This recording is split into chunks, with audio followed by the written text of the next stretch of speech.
everyone, and welcome to Flying Solo Podcast. Today, I'm joined by Rahul Jaggi, the founder of Velenci. In this episode, Rahul gets very real about the business of eyewear, from actual production timelines and manufacturing realities to what it really takes to build and scale an eyewear brand. If you're curious about how eyewear is made and how the business truly works behind the scenes, this conversation is for you. Thanks so much for having me, Elizabeth.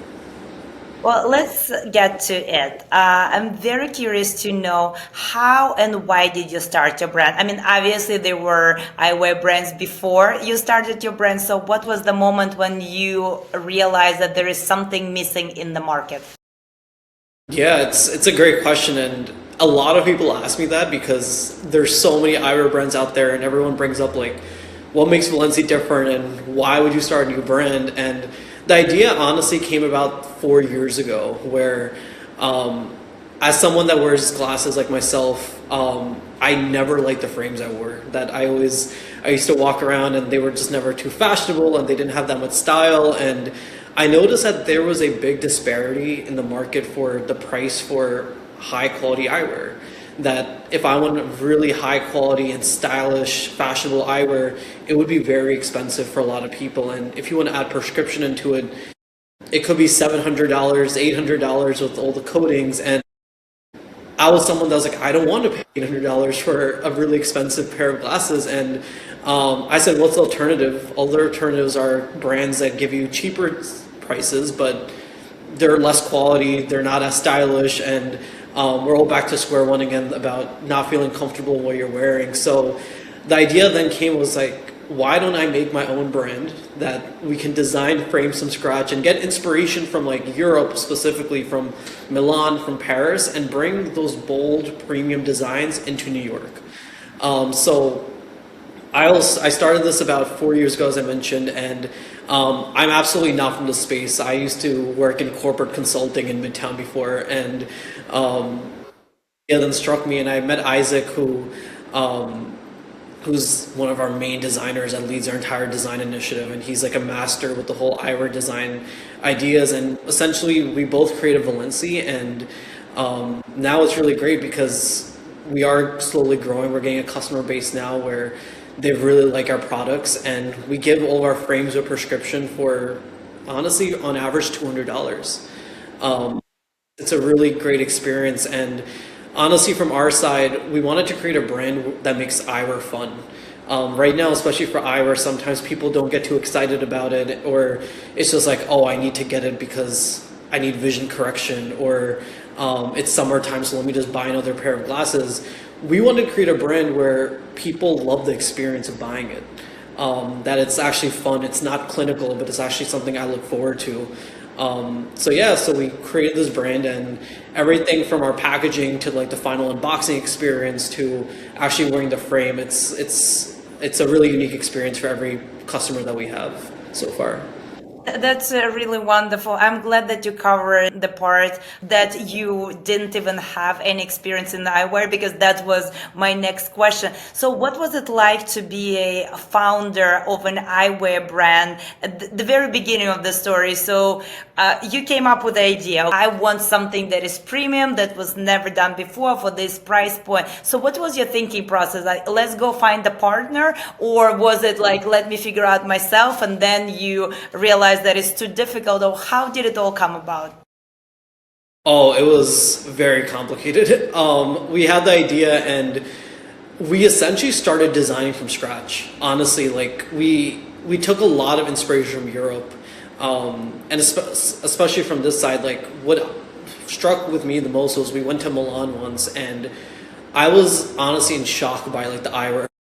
It was part of their style, and I noticed that quality and that eyewear is not here in the US. So we honestly started taking inspiration from those areas, because those are, of course, like New York's a fashion hub, but Paris and Milan, those are fashion hubs of Europe.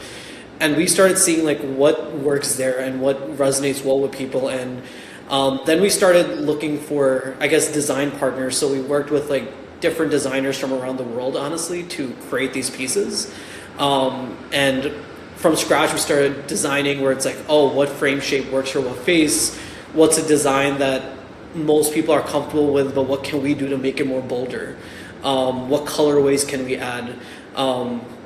It's funny because right now I'm wearing a black frame, which is the most basic frame, but it kind of contradicts everything. But a lot of our frames, yeah, like we have like yellow colors and we have tortoiseshell colors, and essentially we started doing a lot of matching, like what frame works with what skin tone, and we had the whole idea. We spent, I guess, over a year designing that side, and then we thought we had the greatest idea, and then when the samples came back, we were like, this is the worst thing that we ever thought of making. And then we started redesigning one more time, and altogether, yeah, it just took a long time, but it was a lot of trial and error, because eyewear is so specific, and this is what I learned, was that it's very personal of a product for each person. That one, it's like the shape of the frame. Like if you have an oval shape, you're going to want a different type of frame. If you have a more square shape, you want more, like maybe you want a more circular shape or a more rectangle shape. So that's the first thing. And then the second part then comes into it is that people need frames that match their skin tone. So now we already have a face shape. Now it's like, oh, if my complexion is a little darker, maybe I want a more darker frame, or I want the frame to pop, so I want a more brighter color frame. So it was essentially designing frames that fit for every person. And as we went through this, our first collection, which we made, we had about 60 SKUs, which was one of the, yeah, everyone told me don't do this, but I was like, we have to accommodate every single person that's there. Like, we don't want a customer that's like, you don't have something for me. So we have about 60 SKUs, and so it's about 20 unique models, about 4 colorways in each model. And yeah, so we created it, and we try to make sure that every customer that's there, they make sure they get a product that works well for them. Is it still 60 SKUs basically in your collection, or did you decrease it?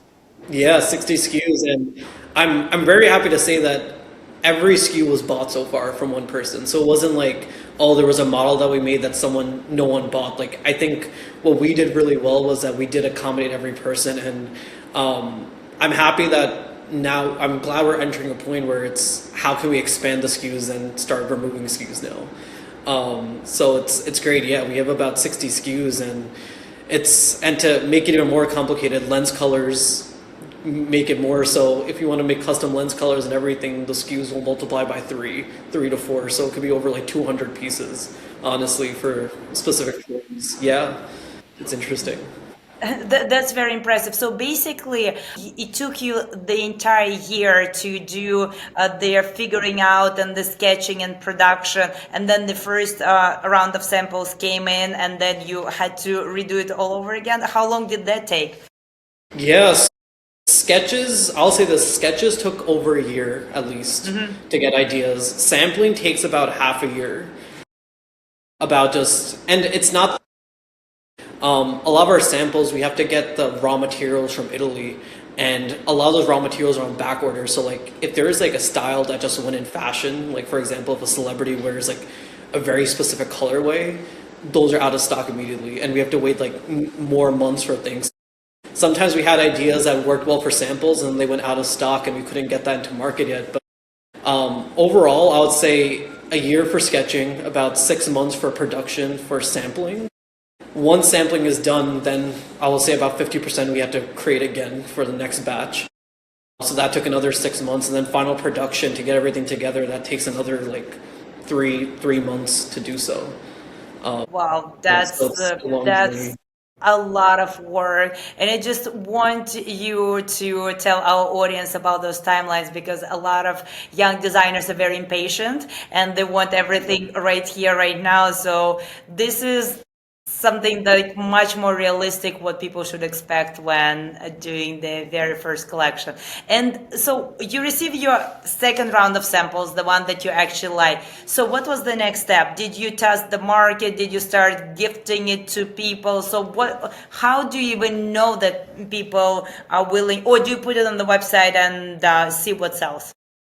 Yeah, honestly, once it came out, we just started doing a little bit of market research. I'll say we didn't do much.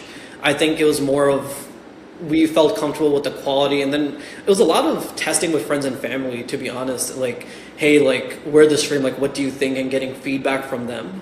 So one like proper feedback, like this is a nice colorway, this frame, like the temples here are too tight. From there, we made our final revisions, but yeah, it was just more of it was a big risk on our side. We're trying a new collection, and then we just put it into the market right from there. But I'll say from market research, it wasn't as heavy as I hoped to be. But it was significant because we still had to make sure like it fit various people. Like it it worked for the broader audience. So Understood. yeah. And you manufacture in Italy, right? It's a mix. So Mm-hmm. we do some manufacturing in Italy. We also do some manufacturing over in Asia as well. So Mm-hmm. it is a mix between it. But all of our raw material, it's all from the same manufacturer in Italy. Surprisingly, it's the same raw materials that all the other big eyewear brands use. So Mm-hmm. Mm-hmm. um, it's great you mentioned that too because all the raw materials that we use, the big fashion houses use the same one. So it's like, for example, if I'm wearing this black color frame, most of the other fashion houses, like if you imagine Gucci or let's say Ray-Ban or Dior, all those other brands that wear the black materials, like the black color here, materials we use are all the same than all the other brands. So yeah, all the raw materials from Italy that we use, and then some of it we do final production in Italy and some in Asia as well. How is it to work with Italy? Because I heard so many different stories. We have brands in our store that manufacture bags and shoes in Italy, and I have a lot of really colorful feedback from Italians. So, Yeah. how is it for you? It was really good actually. I think from our side, the biggest hurdle was finding the right manufacturer, and as it is for most designers, you want to make sure you find a partner that resonates with you very well. And our side from eyewear, I think it was perfect because it's a very streamlined approach where you get the raw materials and then from a different manufacturer and then the final manufacturer actually produces it and then you tell them what your idea is. So I'll say from the eyewear side, it is a very streamlined with most of the manufacturers in Italy that are doing this because the process is the same with every factory. So I'll say from working with Italy, like yeah, it was a great experience overall, and especially since Italy is fashion hub of the world. They have a lot of experience there, a lot of resources, and there's a lot of brands that have come in and come out of there that um, the factories know what works and what doesn't work since they've sampled it for years and years and decades. So yeah, it was great working with the country with manufacturing there. Amazing. So, and the beginning of the brand, so the first 4 years, like, so you're in 4 years now. So, what was it balance like between the creativity and the business side? I know that a lot of people struggle with that specifically because designers always want to design more, better, Yeah. more interesting shapes and forms, and at the same time you need to make sure that whatever you produce will make money for you. So how is it balanced within your team? I know that you have a partner, so how do you guys go about it? Yeah, so it as you mentioned, I think you mentioned very clearly. It's quite a balance because, of course, there's market demand for what people are looking for, and it's kind of what else do we want to do as a brand to get to the audience. So, from the business side, it's really what I notice is that if we want to keep expanding the business, it's more of showcasing what our brand stands for and what our designs are for, and seeing how the market resonates with it specifically. So a lot of the design part is that we have great designs and I think we have great concepts, but we have to adhere to the American market when we're doing it. That's where it kind of our hands get tied a little bit because we have all those great designs, but what we notice is like, oh, like someone in Europe is, let's say we get inspiration from Europe, for example, in Milan, and someone's wearing this really nice bold frame, and we say, let's bring that to the American market and let's bring that creativity here. But we realize that American customers are a little less, but we notice that they're less, I guess, inclined to go on the more bolder side as there are customers in Europe to do so. So it really comes in the fine line of we have to match creativity to the market. That's really the main thing. that we have the ideas, but how can we get this to a customer that they're going to love the product still? And maybe we can push their boundaries a little bit more on a new design or a new style that they'll be open to wearing every day. So it is a balance because, yeah, we just have to find the right piece that works for the people that want to wear it. And I'm so glad that you're mentioning it because this is one of the biggest struggles for designers when they're entering a new market. When you are in a specific market and you think you already know what people like there, you come to a new one and all of a sudden people don't like what you think they should like or what you are very excited about. So it is very important note. So in your opinion, the market is a little more conservative towards the how bold accessories could be, how bold. Yeah, so yeah, that's well exactly as you said. Like, they're more away from the boldness that Europe is for. Absolutely. yeah, well, that's something that I think a lot of young designers should take a note of. America is a little bit more on the safer side, even though it's a very great market to be in, and it's a lot of money in this market to be spent. Great market to do it. Were there any very difficult decisions at the beginning of the brand that you needed to make when you either go one way or another and you had like that maybe argument or very long discussion with your partner, like how to move forward? Yeah, it was a lot of that.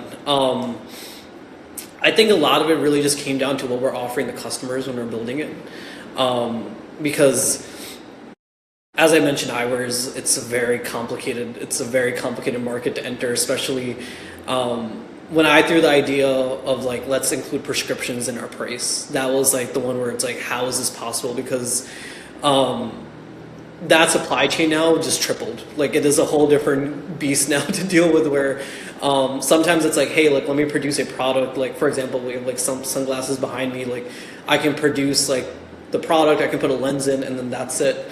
But what we noticed specifically early on with like the business decisions was that there's a lot of people that need vision correction that sometimes don't want to wear frames because they think it's not stylish for them. And I said, how can we resolve this issue? And we really thought that let's include prescription in our prices, that someone can be more inclined for this. And that was a big decision from our side where, as an early brand, making our supply chain more complicated than it needs to be is one of the most toughest things to start with, where it's like everyone wants a simple supply chain, but yeah, getting the prescription involved, I think that was like the biggest game changer in what we offer, where we thought of like our motivation where vision correction shouldn't be something that stops someone from buying our products. Because what happens is like if someone gets our frame and they take it to like a local optical store, they'll upcharge them and maybe they're like, okay, I'll buy from them directly and they'll give me a deal. And I said, let's cut out the entire model and let's make sure like if someone wants it, they get it through us. So that was like, I think one of the biggest decisions to get the prescription included in the price and adding that in our designs. That was a big, I will say one of the biggest factors that we had in there from early on. Amazing. So I'm guessing it paid off given that you have a very wide variety of prescription glasses. So how, if you can share that, what's the percentage between the sunglasses and the prescription glasses? Like, is it 50-50 you currently sell or it's more prescription at the moment? It's surprisingly 85% prescription. Wow, so it was the very right decision for your business. Yeah, 85. I can even, honestly, like after this holiday season ended, I think I can make it like 90% where a lot of people, and it's not even just like I'm wearing clear glasses, but a lot of people get sunglasses with prescription in it too. So some people still don't want to wear the clear glasses. I'll say, yeah, that was a big turning point where we noticed that most of our customers are getting more inclined to how can I add prescription into this? So yeah, I'll say like 90% like after this holiday season ended in 2025, way more. This is wonderful. I mean, I love when designers share stories how they found that niche, and I personally know a lot of people who will do exactly what you described. Found the frame that they like, and it's a sunglass frame, so they have to take it somewhere to remove and like replace, and then it's the whole thing. Yeah. So yes, you clearly found something that market was looking for quite a bit. Yeah, absolutely. It's really the goal for every company should be how can I make the customer's life easier? I think that's the biggest thing where if a customer needs to get a final product, let's say they have 10 steps, as a business, what can I do to make that step just one in the middle? And give that back their time, save, we'll just say money from their side too. So yeah, it's really just what can we do for customers to make it much easier for them? Absolutely. Yeah, that's wonderful that you're saying it. I think every entrepreneur should put it on their fridge or Yeah. wherever. It's Yeah. like, how do we make our clients' life better, easier? And that should be the goal of the company always. Yeah, always. I Yeah. agree. So, what's the future hold for you guys? So, what's the new exciting things you working on? Yeah, from our side, I mean, we've been getting great feedback from all of our customers, and our side now is just creating new frame designs and creating more options for other people. Where, as I mentioned, this was our first collection where we had about 60 SKUs, and now we're seeing more things in the market where it's like, hey, someone, let's say they have their nose bridges are smaller, and that's usually people from like the Asian market specifically, where just sometimes the nose bridge is smaller for them, and some frames don't accommodate them for that reason. So now it's like we've been doing this in the market now for like about a year now. We're just seeing how this works, and the feedback is great. And now we have a next step to work on, like can we accommodate every person that needs frames. And really, for a lot of our designs, like people have been telling us like, I wish you had this color in it, or they'll see a color on one of our other frames and say like, can you add this color into this? And it's all like we have an entire huge spreadsheet going for like what our next design ideas are. But yeah, just learning from the customers. I think obviously like when as entrepreneurs, as founders, like we have like one vision of how to take it, but the customers tell you the journey of what you really want to do next. And I think just talking to everyone, and a lot of in-person activations, I'll say, is the most important. And of course, like with Flying Solo, how we did this, you were our first step into the US market when we were doing this. Because right now, like we do a lot of online sales, and we wanted to shift this in person because a lot of our customers were telling us, I wish we could see your products in person, I can wear them. And of course, like on our website, we have a lot of things like virtual try-ons, and it gives an idea, but there are a lot of customers, and I'll say like, if you're from Gen Z, you are very comfortable buying frames online. But I notice like when you enter like mid-millennial, later millennial, or the next generation, they're very big on, I want to go in the store and try this on.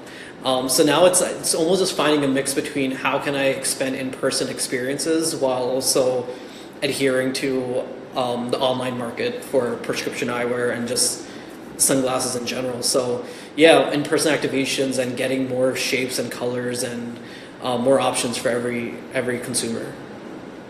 Yeah, well, I'm glad that you have a clear path of how to move forward. And congratulations on all your success. Clearly, you keep growing in the market. So, hopefully, the next step is just keep taking bigger and bigger territory. Yes, yes, So more people will keep wearing your glasses. yes, absolutely. That's the goal. Yeah. Yeah. Well, Rahul, thank you so much for joining me today. It was a wonderful conversation. I know that you give so many incredible insights for our listeners, and we have a lot of designers that is just starting their journey, and even more people that are looking to start their journey at some point, and they have that great idea. So you gave so many wonderful insights that will be very useful for them. Yeah, absolutely. And yeah, and what I just tell every person that's starting a business is just take that jump. I think if you have the idea, just go with it and give it a shot. So yeah, I hope this helps my story, helps some others too on their journey. Of course. Well, thank you so much, Rahul. Thank you for joining. Yeah, thank you, Elizabeth.